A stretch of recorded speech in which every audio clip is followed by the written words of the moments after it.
মমতা ব্যানার্জি, আপনি যে বক্তব্য রেখেছেন অত্যন্ত আপত্তিকর। আপনার উচিত আগে মোদীকে বলে ভারতের প্রত্যেকটা রাষ্ট্রে জাতিসংঘের শান্তি মিশন ওখানে কায়েম করা। মুসলমানদের উপরে যে জুলুম হচ্ছে ভারতে, সেটা সশক্তি যেন শান্তি মিশন দেখতে পায়। বাংলাদেশে হিন্দুদের উপর কোনো ধরনের জুলুম করা হচ্ছে না। এবার যেভাবে দুর্গাপূজা করেছে, বাংলাদেশে বোধহয় গত 50 বছর 60 বছর এই ধরনের দুর্গাপূজা হিন্দুরা করতে পারে নাই। শান্তিপূর্ণভাবে হয়েছে এবং মুসলমানেরা পূজার মণ্ডপ পাহারা দিয়েছে। এটা একটা বিরল ঘটনা। অথচ আপনারা মুসলমানদেরকে নামাজ পড়ার সময় পুলিশ দিয়ে লাথি দেন। বাংলাদেশে এই ধরনের ঘটনা কখনো ঘটে না। সুতরাং আপনারা যদি মনে করেন এখন অন্তর্বর্তীকালীন সরকার আছে, দুর্বলতা আছে, হাসিনা দালালেরা বিভিন্ন জায়গায় আছে, তারা দুর্বল, এটা ভাবা মোটেও সঠিক হবে না। আমাদের যে যুব সমাজ, তাদের সংখ্যা প্রায় 12 কোটির মতো। এই যুব সমাজ 12 কোটি হলো আমাদের সেনাবাহিনীর সদস্যদের মতো। বাংলাদেশকে সহজভাবে নেওয়া উচিত হবে না। এতক্ষণ দেখছিলেন সংবাদ শিরোনাম, এবার দেখবেন বিস্তারিত ভিডিও দেখার আগে আপনার কাছে ছোট করে একটি অনুরোধ, আপনি যদি এ ধরনের আপডেট নিউজগুলো সবার আগে পেতে চান অবশ্যই চ্যানেলটি সাবস্ক্রাইব করে রাখবেন। দর্শক চলুন কথা না বাড়িয়ে একের পর এক ভিডিওগুলো দেখে আসি। মমতা ব্যানার্জি, আপনি যে বক্তব্যটা রেখেছেন অত্যন্ত আপত্তিকর।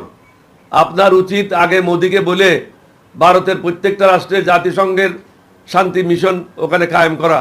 মুসলমানদের উপরে যে জুলুম হচ্ছে ভারতে, সেটা সশক্তকে যেন শান্তি মিশন দেখতে পায়। বাংলাদেশে হিন্দুদের উপর কোনো ধরনের জুলুম করা হচ্ছে না। এইবার যেভাবে দুর্গাপূজা করেছে, বাংলাদেশে বোধহয় গত 50 বছর 60 বছর এই ধরনের দুর্গাপূজা হিন্দুরা করতে পারে নাই। শান্তিপূর্ণভাবে হয়েছে এবং মুসলমানেরা পূজার মণ্ডপ পাহারা দিয়েছে। এটা একটা বিরল ঘটনা। অথচ আপনারা মুসলমানদেরকে নামাজ পড়ার সময় পুলিশ দিয়ে লাথি দেন। বাংলাদেশে এই ধরনের ঘটনা কখনো ঘটে না।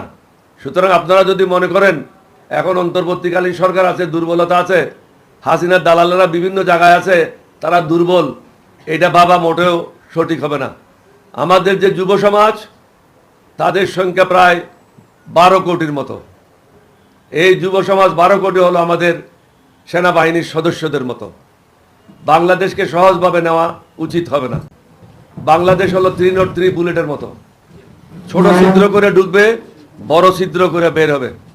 সুতরাং যাই কিছু হচ্ছে আলাপ আলোচনার মাধ্যমে সমাধান করেন এবং আপনাদের ইউটিউবারদেরকে বন্ধ করেন, বাংলাদেশের বিরুদ্ধে মিথ্যা প্রচারণা বন্ধ করেন। না হলে আমাদের পক্ষ থেকে আমাদের লোকদেরকেও আমরা বলবো তোমরাও ভারতের বিরুদ্ধে প্রচারণা শুরু করো। তাহলে কি হবে? দুই দেশের মধ্যে উত্তেজনা হবে। দুই দেশের মধ্যে উত্তেজনা হলে আপনারা মনে করছেন বাংলাদেশ ছোট দেশ, কিন্তু বাংলাদেশের অনেক বন্ধু দেশ আছে যারা নিউক্লিয়ার পাওয়ার আছে। সুতরাং এত সহজভাবে জিনিসটা নেবেন না। It is unipolar world.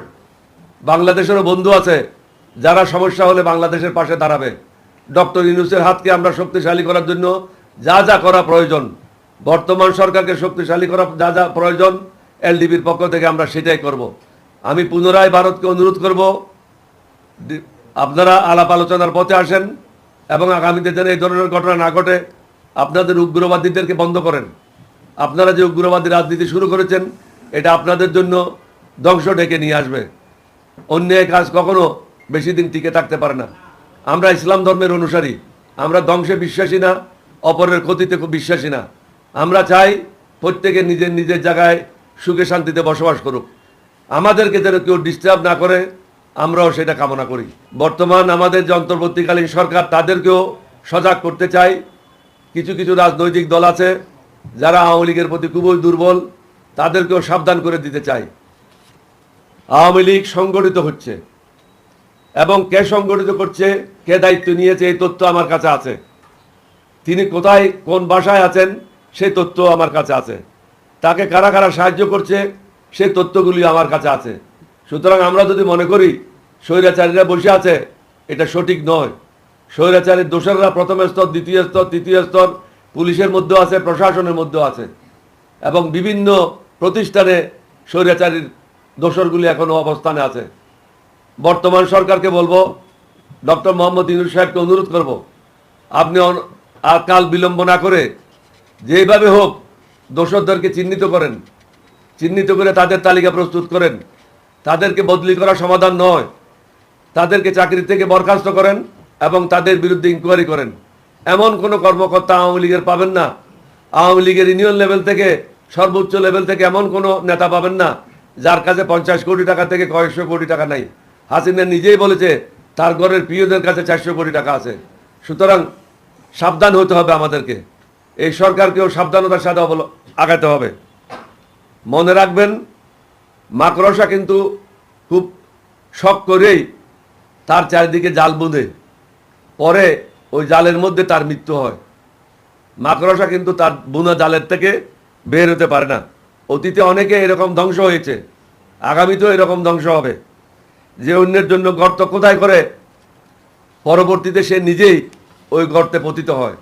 সুতরাং আমার ক্ষতি করবেন, কারো ক্ষতি করবেন, নিজে আরামে থাকবেন, এটা মেনে নেওয়া যায় না এবং এটা চিন্তাও করবেন না। আল্লাহ রব্বুল আলামিন হলো চূড়ান্ত ক্ষমতার মালিক, জনগণ কোনো কিছুর মালিক না। আমরা হলাম আল্লাহর গোলাম। আল্লাহ রব্বুল আলামিন যেটা আমাদেরকে নির্দিষ্ট করে দেবেন, আমাদেরকে সেই নির্দিষ্ট পথে চলতে হবে।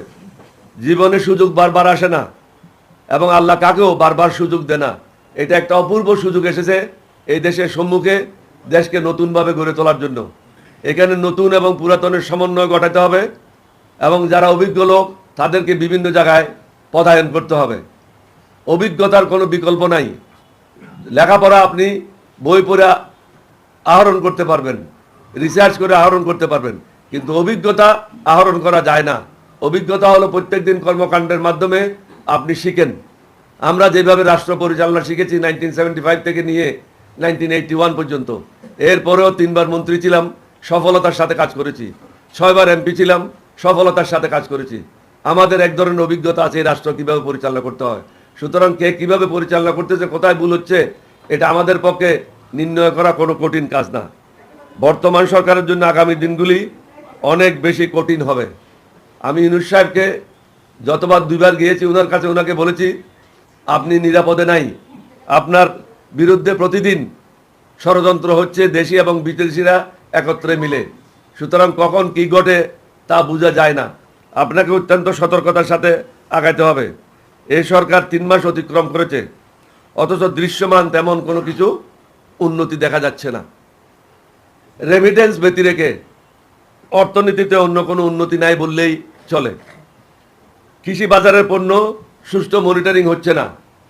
যদি মনিটরিং না হয়, শুধু থিওরি দিয়ে কাজ করি, বাস্তবতার সাথে সেটা মিল থাকবে না।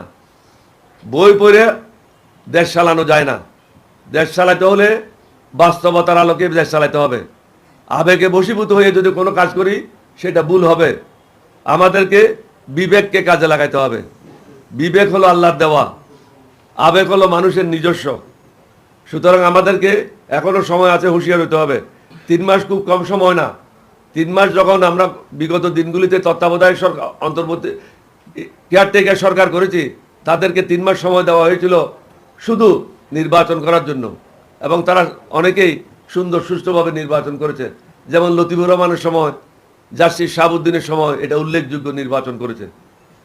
নতুন নতুন ষড়যন্ত্র করছে এবং ষড়যন্ত্র হচ্ছে যা মানুষের জন্য খুবই বিব্রতকর। প্রত্যেক দিন কোনো না কোনো জায়গায় ছাত্রলীগ, যুবলীগ, হিন্দু সম্প্রদায়ের কিছু ছেলে মেয়েদেরকে সাথে নিয়ে তারা বিভিন্ন রকম অশান্তি সৃষ্টি করার পায়তারা করছে। হাসিনা দিল্লিতে বসে তাদেরকে দিক নির্দেশনা দিচ্ছে। ভারত সরকারের উচিত যে সমস্ত দালাল, যে সমস্ত টাকা লুণ্ঠনকারী, যে সমস্ত টাকা পাচারকারী, বাংলাদেশের অর্থনীতি ধ্বংসকারী, বাংলাদেশের শান্তি শৃঙ্খলা ধ্বংসকারী ভারতে আশ্রয় নিয়েছে, বন্দি চুক্তির বিনিময়ে তাদেরকে বাংলাদেশের কাছে অনতিবিলম্বে হস্তান্তর করা উচিত। তাহলে আমরা মনে করব ভারত আমাদের বন্ধু। না হলে আমরা কখনো মনে করতে পারবো না তারা আমাদের বন্ধু, কারণ তারা জনগণের শত্রুদেরকে জায়গা দিয়েছে। দর্শক দেখছিলেন বিস্তারিত। এই সম্পর্কে আপনাদের মতামত কমেন্টে লিখে পাঠাবেন। ভিডিও ভালো লাগলে চ্যানেলটি সাবস্ক্রাইব করতে ভুলবেন না। এবারের মতো এখানেই বিদায় নিচ্ছি। শীঘ্রই দেখা হয়ে যাবে নতুন কোনো ভিডিও নিয়ে। ততক্ষণ সকলে ভালো থাকুন, সুস্থ থাকুন। আসসালামু আলাইকুম ওয়া রাহমাতুল্লাহি ওয়া বারাকাতুহু।